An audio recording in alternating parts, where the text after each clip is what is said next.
Hey guys, my name's Sims.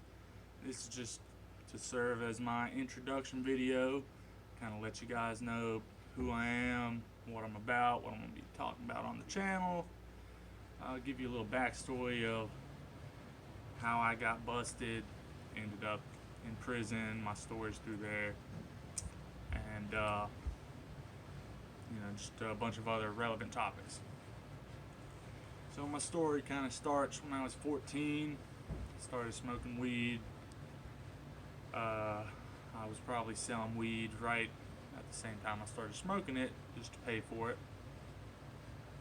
Uh, Goes on like a normal kid till I'm about 17, and my best friend's older brother is a computer whiz. I'm pretty good on a computer myself, but I learned a lot from him, and he kind of taught me some stuff I needed to eventually teach myself how to get on the dark web and use it. So I did that when I was 17, got LSD offline, and I started selling that while I was still in high school. I started that right before the summer, and so I sold the LSD all summer.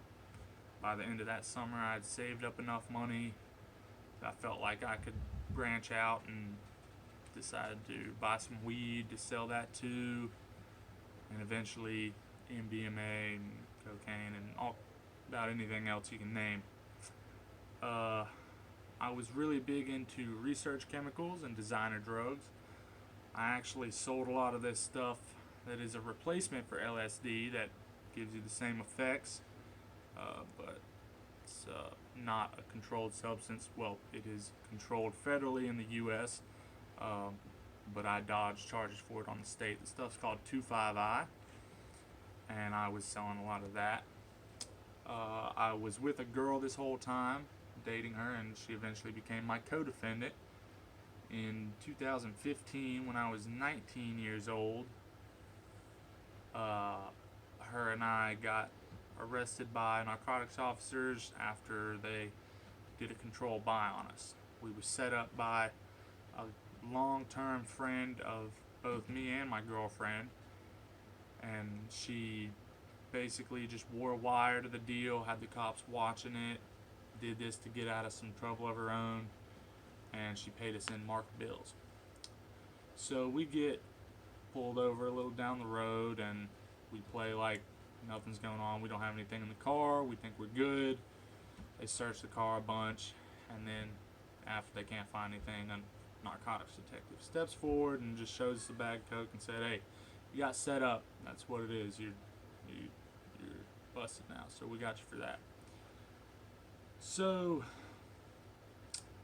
I went to jail along with my girlfriend. We were booked on the cocaine charges. I actually got cocaine conspiracy charges because I wasn't really in the car when the last deal happened, but they considered me to have orchestrated it.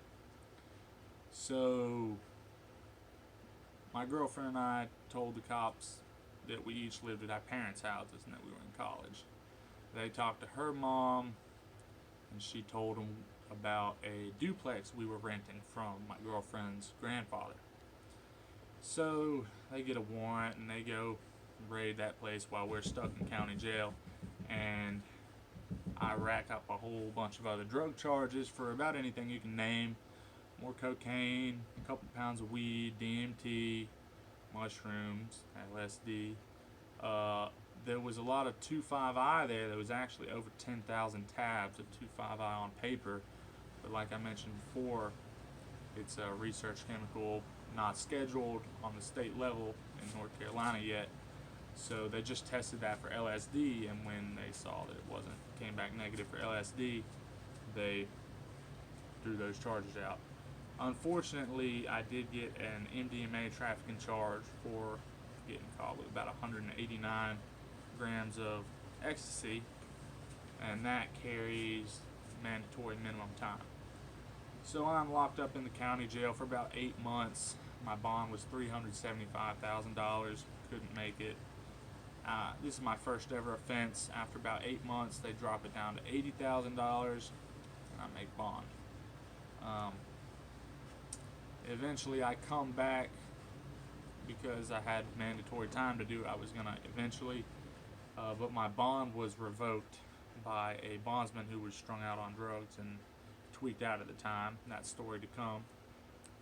And they booked me on a $600,000 bond for level 3 heroin trafficking for the Subutexes that I possessed and also had a prescription for. For those of you who don't know, Subutex is a drug used to get people off heroin or keep people off of heroin. And before my original arrest, my girlfriend and I had become addicted to heroin and fentanyl that I had gotten off the dark web. So more on that later too. So I couldn't make that $600,000 bond, and I was stuck in there for the long haul. I pled guilty just to go to prison because everyone said it was way better.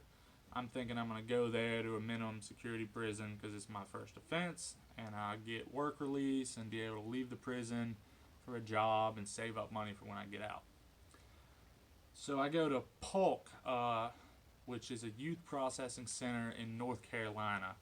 Youth processing centers are notorious all over the country, and because North Carolina's system, like everywhere else in the U.S., is so backed up, it was about an 8-week wait before I actually left to go to prison from the time of my sentencing. And because everything was so backed up, processing is backed up with people, everyone 25 and under has to process at a youth facility. So I go to this youth camp, and I walk through the door, and I'm the only white guy in this block. And so they immediately come up to me and they start trying to shake me down and extort me. And I tell them, "Nah, man, I can't give you no money. It's not gonna be like that." And I'm trying to like be tough, be how I think I'm supposed to be in prison or whatever. And they're like, "Man, well, if you don't pay that, I mean, we're gonna look out for you and stuff. We're gonna eat big and get you some tattoos. We got a guy that is learning how to tattoo. His shit's kind of raggedy right now, but he'll get you a good deal, and you just got to pay." And I was like, "Well, I can't pay you any money." He's like, "You got to shoot it, man. You got to get in the box if you don't pay." And I was like, "Man, I ain't paying no rent. We can shoot it." And from there, I got jumped by 3 people. They pulled my hair and kneed me in the face a bunch, broke my nose, fractured my orbital socket, gave me a concussion, the works. And so I got sent to the hospital. This is my first day in prison. I haven't even been there an hour. Didn't get sheets on my bed.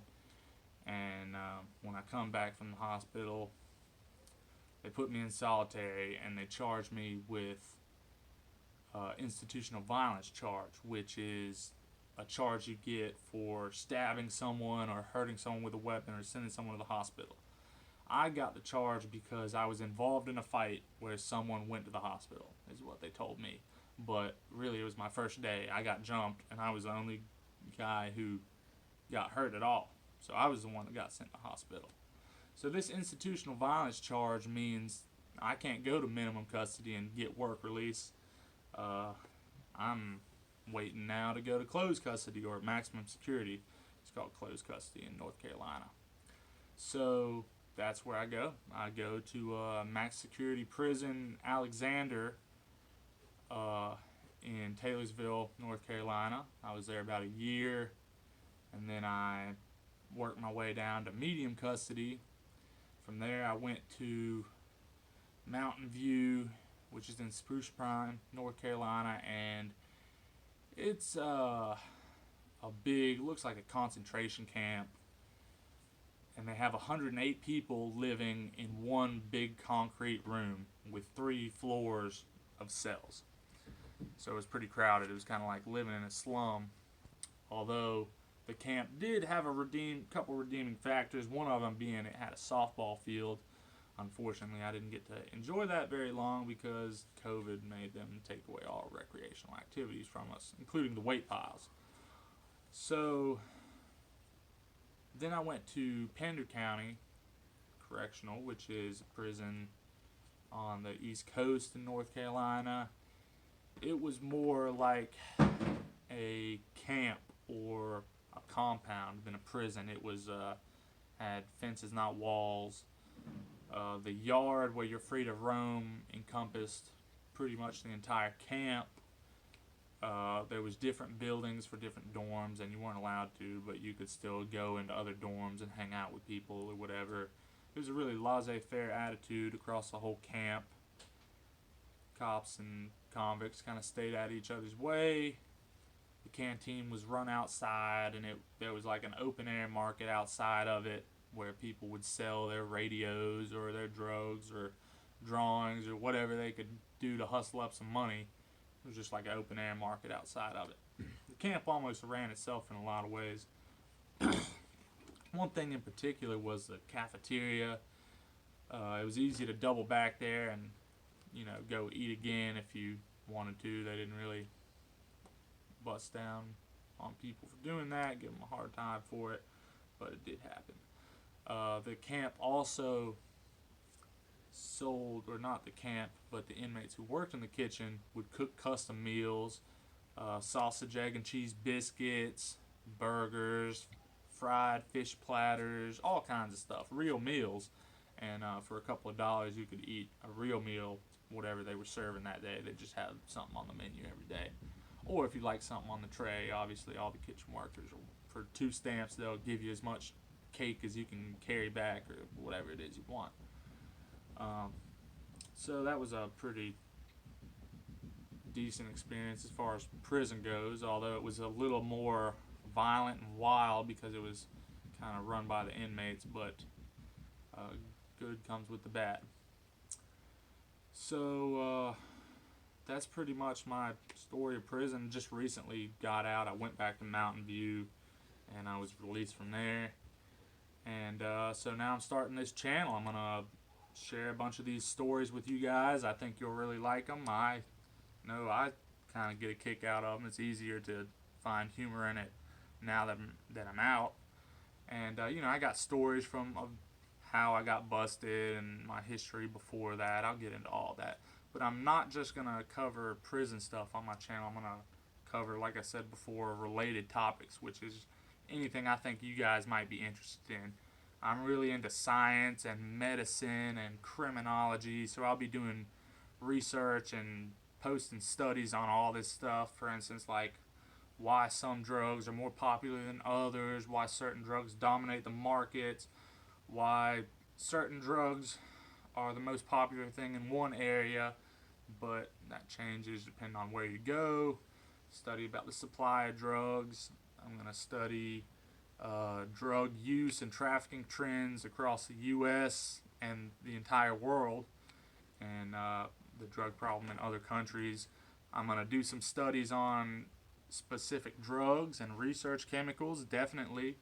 The ecstasy that I sold was mostly new analogs of something called cathinones, which is basically all your ecstasy substitutes. It's also kind of what bath salts are, and I'll get into that in some more videos on synthetic and designer drugs, research chemicals. And I'm probably going to do one soon. Maybe my next one will be on the dark web. I know that's a topic a lot of people are interested in. There's not that much information out there about it. I'll give you guys a little tour, teach you about it a little bit, and give you some background info. Hopefully you can learn something from it. And I'm also going to, study things like what's going on in Mexico, the drug war in Mexico, cartel trends, what cartels are fading and which ones are up and coming, what kind of activities they're involved in, and just study criminology across the entire world. And so I think you guys are going to enjoy it as much as me. I hope you do. Anyways, I think that's enough for now. That's been my introduction video. I know you guys haven't do what? Kill.